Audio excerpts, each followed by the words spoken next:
الحمد لله رب العالمين، صلى الله وسلم وبارك على نبينا محمد وآله وصحبه وسلم. وبعد، لما أنتين السلام عليكم ورحمة الله وبركاته.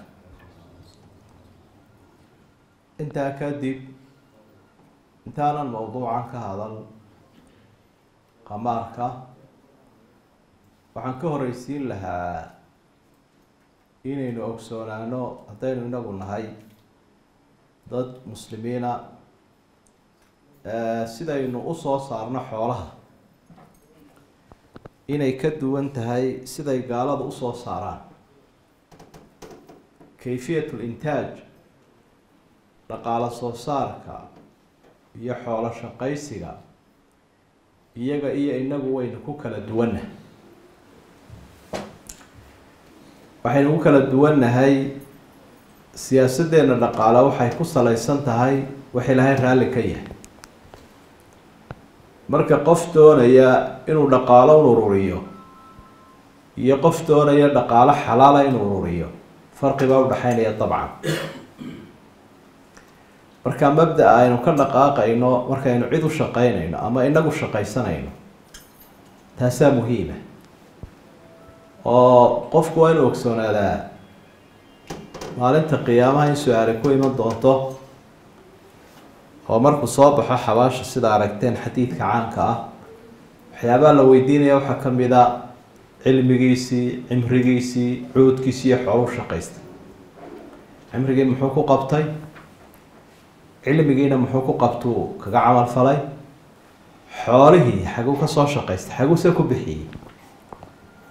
marka taa waxaan uga jeedaa waxay iska badataa inagu markay dalalkeenu shaqaysanaya dadka muslimiinta ama dowlad ama shirkad waxaa lagu celceliyaa wax la yidhaha caalami baa lagu celceliyay alcawlama. marka caalamku sidan uu yeelaa, caalamku sidana laga yaqaanaa, caalamkii unoo meel la xidhxidhay. caalamkii waynu iska garanaynaa cid baa u talisa, dhaqaalahana yuhuud buu ku arooraa oo wadamada ama yurub ama galbeed ama barigaba mixwarkooda iyo mu-asiskooda marka iqtisaad la eego dahabkiisa, lacagtiisa, ashumtiisa, nimanka odayaasha ka ahi waa nimanka ah asalkooduna waxay u taagan yihiin inama albaycu mithlu riba. waa nimanka yidhi ribadaaba ka xalaalsanba beeca. ilaahayna wuxu uhi axalla allahu lbayca waxarama ariba. waa beentoode, ribadana waan xaaraantinimee beecana xalaalba ka dhigay.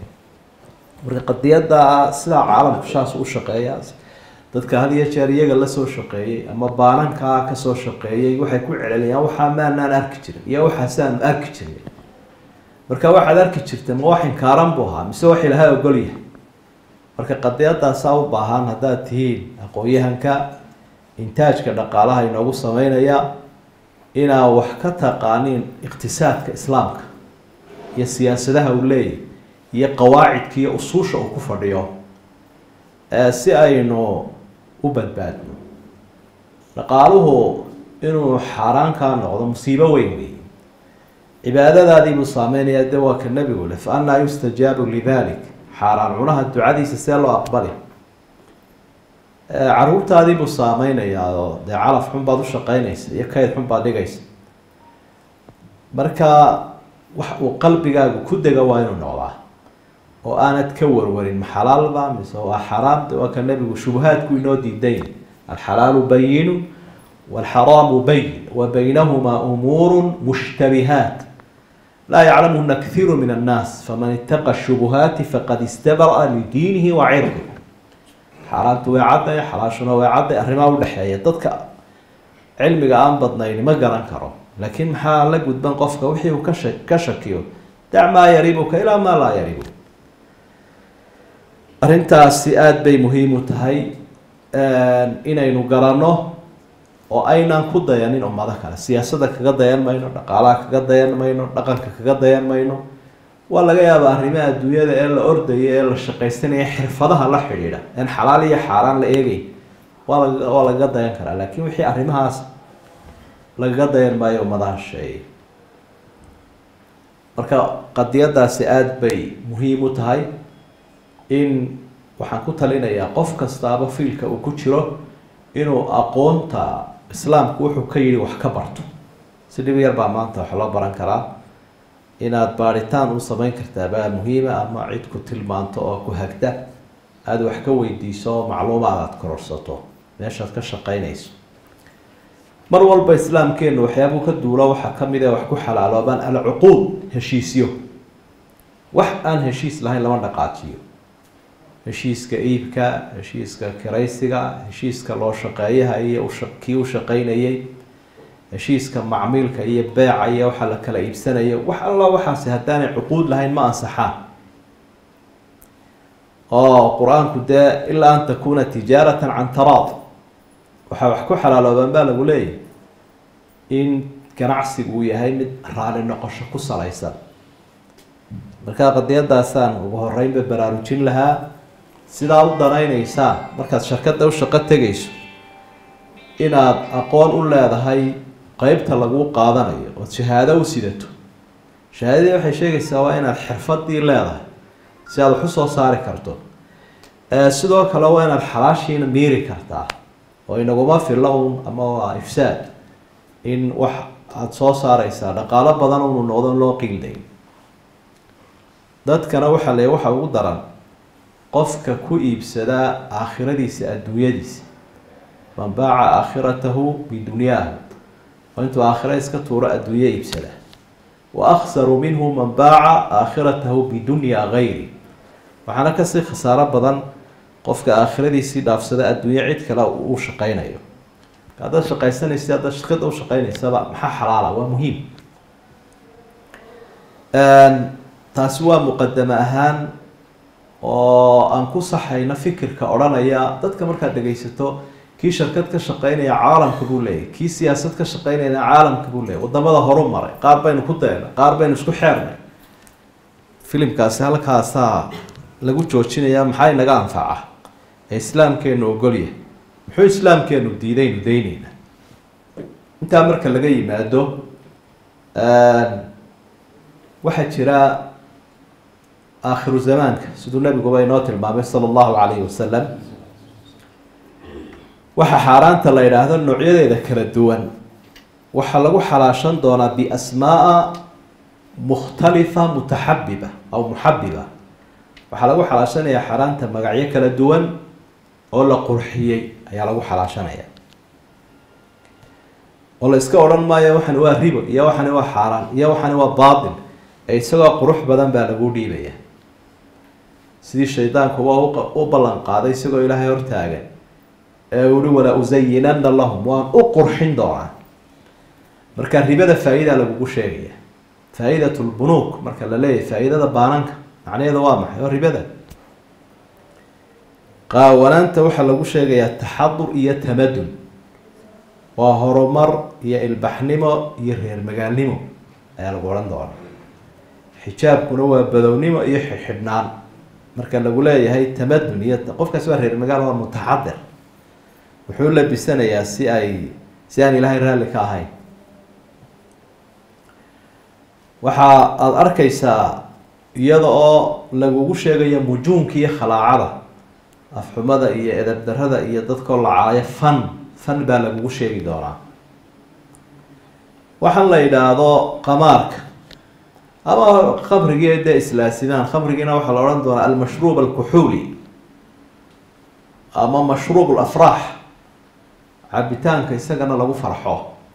marka lagu leeyahay waa khamrigiisna ayaa saa loo dhigay, waxaa saa loo galay mawowgaa buul, kasaa loo qurxiyay waa khamrigii.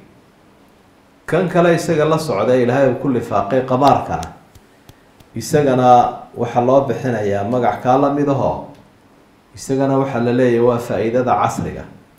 magacyo yaryar oo kala duwan, ikhtiyaar nasiib, tartan, dee intaa aragteena magaca uu leeyahy. idan taasna waa inaan lagu degsoominoo aan la odhanin khamri bahalka qamaarka la xaaraantinimay waa kii sawirkaa lahaa, laakiin isagoo tiknolojiyada ku salaysan oo dhex qaadaya ayaa marba dhan lagaga soo wareegaya. marka waxaa muhiima si loo badbaadi karo, dee waa aqoontii un bay la xidhiidhaaye, in la yidhaahdo ma huwa alqamaar. khamaar baynu idhaha inagu ha baynu ka dhignaa, laakiin dee waa qaaf alqamaar wey. marka qamaaro maxaa tahay? marka shayga inaad tilmaantiisa garataabaa muhiima. waxaa la yidhaahdaa alxukmu cala shayi farcun can tasawuri. inaad shayga xukunto xalaal iyo xaaraan waxay farac ka tahay inaad garato isagoo horta la tilmaamo. qolada mantiqa tacriifka sharxoo tilmaamo waxay dhahaan maa yaqtadii tasawuruhu tasawura almucarafi aw imtiyaazahu can gayrih. waa shayga marka isaga la sheego waxa kale ka baxaya. marka qamaarkii waxa weeyaan maa fiihi ribxun aw khasaarat min aطarafayn.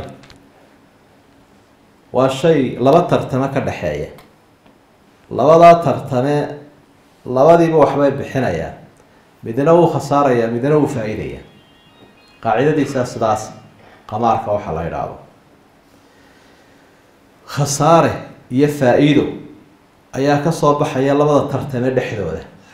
laba tartamo oo kasta oo wax bixiya oo midna khasaaraya midna faa-idayo, ama khasaare uu ku jiro iyo faa-ido haba la kala badsadee, waa qamaar.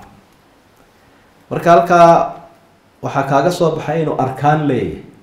tiirarkiisu waxa weeyaan labadii mushtarikaanka ahaa ee wixii wadaagayay iyo aaladii la isticmaalayay oo agabka iminka aynu arkayna ah, iyo maalkii meesha yaalay. arkaantiisu waa saddexdaa. tacriifkiisuna waxa weeyaan laba qof oo tartamaya, labaduba wax bixinaya, midna khasaaraya midna faa-idaya. tacaariif badan buu leeyahay culimadu qadiiman wa xadiidan ay qamaarka tacriifiyeen, laakiin kaasaa ugu kooban. marka meeshii waxaa ka baxay haddii labada qof ee tartamaya ay aanay xoolo bixinaynin qamaar lama yidhaahdo. mar haddaanay xoolo bixinayn oo dee waa tartamayaan. waana sidii dee waktigii rasuulka sala allahu calayhi wasalam awrta iyo fardaha iyo waa la tartami jiray, waxba lama kala qaadan jirin. ruuxu tanaafus baaba imanaysa oo markaa in la tartamo oo aqoon iyo awood lagu tartamo dee waxay keenaysaa wixii la doonayay in laga sal gaadho. taas waa qodob. qodobka labaad waxa weeyaan haba la tartamo laakiin waxna waa la bixinaya, cid kalaa wax bixinaysa, jiha saddexaad. taasina qamaarkii noqon maayo. oo muxallil baa la odhan jiray berigii hore marka fardaa lagu tartamayo, labada qof ee tartamaya mooye jiha saddexaad ayaa soo dhex geli jiray oo isaguna tartanka ku jira oo u xalaaleyn jiray. marka iminka sidan dhacda dee tartan aqooneedka iyo tartanka kubadaha jiho kale hadday wixii bixinaysa lacagti, iyadana qamaar noqon maayo. wadaga qaarkood dee tartanka qur-aanka iminka dee dadka aqoon bay ku tartameen, laakiin adduunkii yaa bixinaya, jiho kale ayaa bixinaysa. waxaad dhici karta mararka qaarkood in la yar xeeladeeyo oo qoortii lagaga soo wareego si qiila oo la yidhaahdo maalan jiha saddexaad baa bixinaysa, laakiin iyagunbay ka qaadayaan tartamayaasha. intiina halkan fadhidoo tartamaysa ayuun baan anigu ka ururiyey, jiha saddexaadna waan iska dhigay. de ma waxaan leeyahan keenay mise wixii dhibaan keena? waa ardayda iskuullada had iyo jeer maamulo wuxuu leeyahay $10 keena, tartan baa jire, iyagii un baan u tartan siinaya, lacagta iyagaa bixiya. hadda marka cid un bay soo mariyeen. inay cid soo mariyaan iyo inay toos u dhigaan labadooda waa jiidis iyo qaadis. al-umuuru bimaqaasidiha, arrimaha qasadkaa laga eegaa. markaa shuruudahaasaa meeshii jira, tartan baa jira, laba daraf iyo ka badan baa tartamaya, xoolay bixinayaan, khasaare iyo faa-iido labadaba way jiraan meesha. waxaa runtii jira oo kale khasaaraha iyo faa-iidadu inuu mar walba qofna wax helo, mar walbana qof uu khasaaro ma aha. hadda casrigan aynu joogno dadka khamriga oo qamaarka caanka ku ah, shirkadahooda waaweyn iyo dadka waxaan tabaniye barnaamijka uu yahay laba khasaaraan iyaga waxun baa ku urura.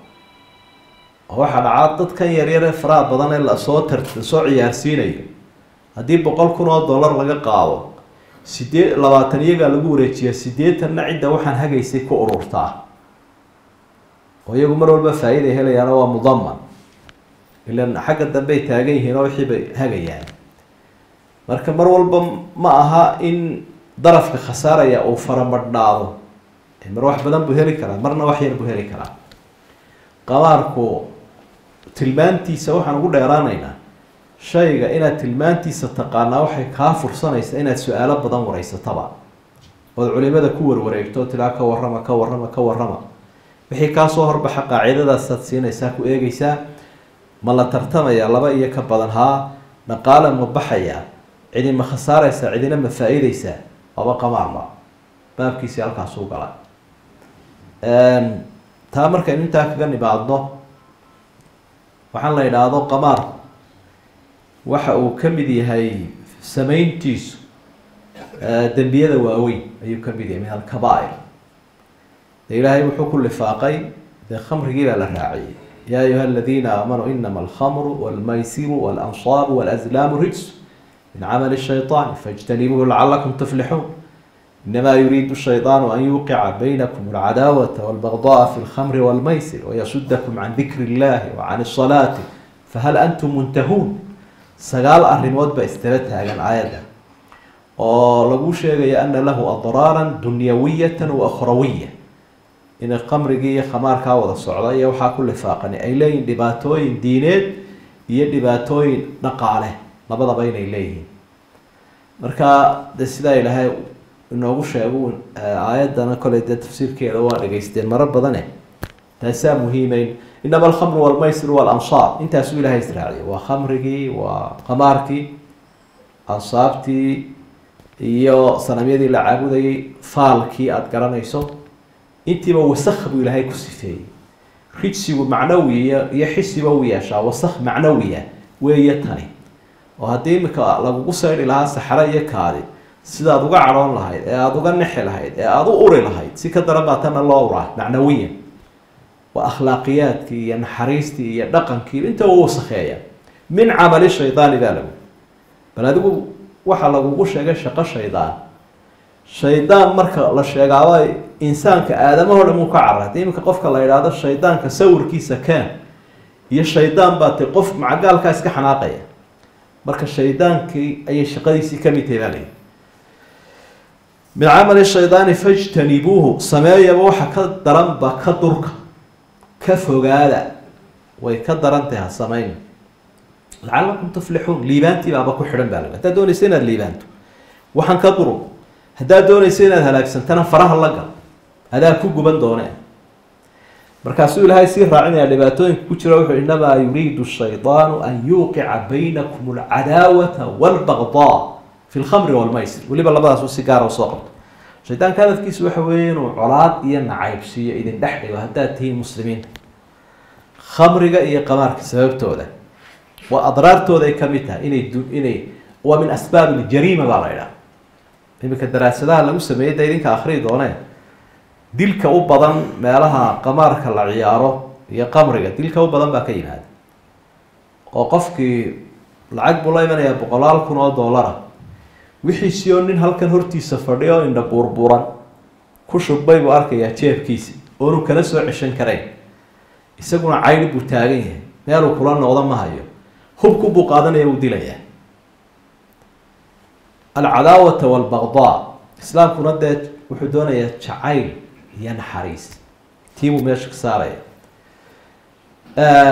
had iyo jeer waxyaabaha qoysasku ay ku burburaan ayaa asal uu yahay qabaarku waxyaabaha kaarhka ummaduhu uu ku gubto daraasadaha la sameeya waxaa kamid a dadka had iyo jeer iflaasa ama kaca ama shaqooyinka loo diido ee la yidhaahdo black listkaad ku jirtaa asbaabtooda waxaa kamid a qamaarka ayaa kamid a dhalinyarada had iyo jeer muraahiqiinta la yidhaahdo waxyaabaha ugu wacan inay shaqo beelaan ama tacliintu ay ka xumaato 46% waa qamaarka bay daraasadoo la sameeya saasay sheegaysa marka dalku khalkhal ku yahay dhaqaaluhu khalkhal ku yahay wuxuu khalkhal ku yahay shaqadii qofka mustaqbalkiisii akhlaaqiyaadkii wuxuu sababaa qofku marka qulub ku dhaco iyo stress ee uu daacayoobo inuu iska cabo khamriga iyo daroogada uu sidaada isku qabooji bal halka saacada ka raadi oo adigan cayroodee bariye magaaladan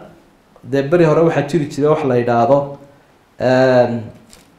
qabaarka waa la ciyaari jiray waxa la oran jiray uu firaynayaa wala saasa firayn baa oran kanin baa wixii wahayo oo dhan waa laga wareey halkan uu ku ciyaaray magaalada markii wixii ka madheen ayuu shaarkii dhigay caamadii koofiyadii markii dambe nigis baa ku soo haray isagoo nigis qaba oo kabala ayuu dhuuntay oo cararo meel galay halkaas uu gaaraya marka waxyaabaha khalaacada iyo akhlaaq xumada keena ayuu kamid tahay adraartiis sida ilaahay uu sheegay inma yuriidu shaytaanu an yuqica baynakum alcadaawata walbagdaa fi lkhamri walmaysir wayasuddakum can dikri illahi wa can isalaa waxaanu idinka hor joogsanaya ilaahay xuskiisa inaad ilaahayba xusuusato dagaal baad ku jirtaade waa qof intii yareed laga qaaday oo difaac iyo dagaal iyo soo dhici ku jira ilaahayba ma xusuusanayo salaadna hadalkeeda badaa haddaad ilaahay iyo cibaadadiisa ilowdana noloshuba macno ma leh fahal antum muntahuun ma idin iska day buu laha waa calaamad su-aal weyn baa saaran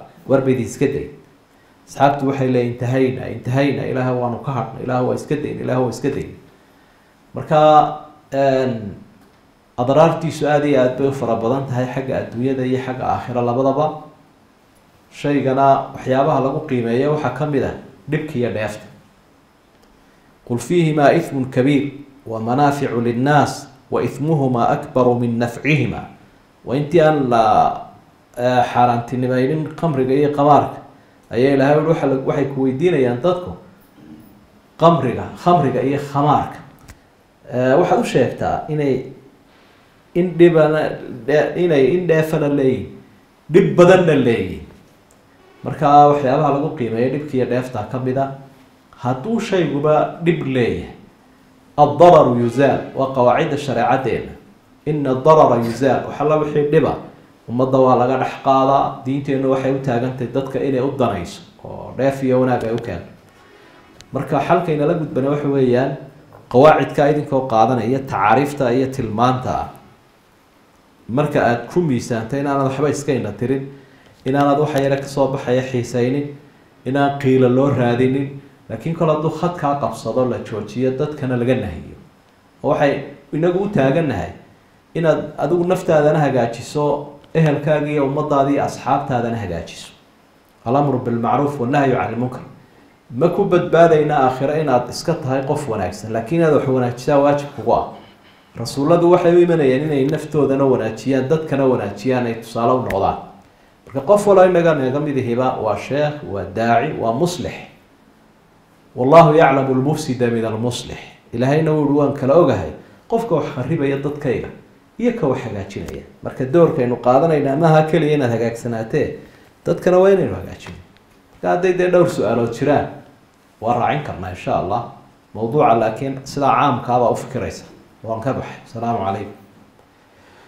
lacagaha laga ganacsanayo inta badan iyagu waxay u taagayin dhinaca ribada xagga ribaday u dhow yihiin islaamkeenu marka had iyo jeer dadku ay wada dhaqmayaan waxaa loo eegaa wuxuu inaanu lahayn qabni iyo qarar iyo khusuuma inaan cid lagu khiyaameyneyn waa qaacido iyo inaanu muran ka imanayn labadaa maleeyin baa isweydiin leh ha cid baa lagu khiyaameynaya aniga kuu sheegayo lacagta la ururinayo 80% cid bay ku ururaysa 20% waa la celiyaa marka taas waa qodob oo qararkaasa ku jira cid baa lagu khiyaameynaya dad badan baa wax waayay dadka inta badan baa wax waayay waxay keenaysaa khusuumo iyo muran waxa kale oo jira inaan al-akhd wal-ataa ama tabaadulkii dhaqsaha ahaanu jirina time bay qaadanaysaa xoogaa waqtiga marka laba lacagayoo la isku sarifayana waa in hoo iyo keen ay tahay siduu nabigu yadan biyadin wahaa-an wahaa-an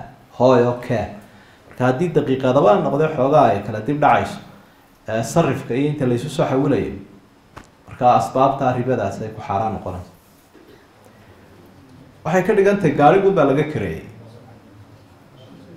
marka haddaad gaari macradka kasoo qaadato $10 ku qaadato waad karaysatay marka waa baabkii kale caqadka la saxeexaya waa tii aan kuu sheegay si wax u xalaal mar walba heshiis ogaada haddaad heshiis laa iska gashay islaamka dhexdiisa waxba ma lihi marka shaqaalaha tihiin cid waloo la kulmaysaanba heshiis inoo kala qoro